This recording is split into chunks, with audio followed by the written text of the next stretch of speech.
We'll guide you through how to place a Printful sample order.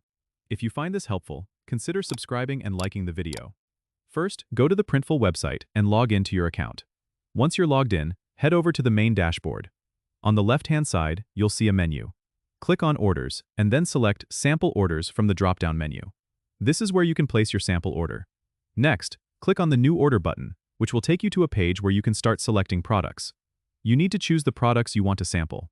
You can browse through the catalog or use the search bar if you have specific items in mind. Once you've found the products, select them and customize them as needed. This is a great time to test out different designs or color variations. After you've customized your items, add them to your cart. Once everything is in your cart, proceed to checkout. Here you'll need to provide your shipping details. Make sure everything is correct, as this will determine where your samples are sent.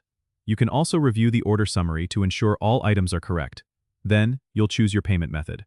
Printful often offers a discount on sample orders, so be sure to check if any discounts have been automatically applied. Once you're ready, click Place Order to finalize your sample order.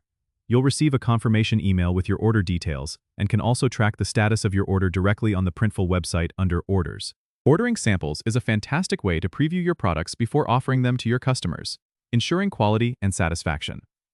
Don't forget to subscribe and comment if this helped you out.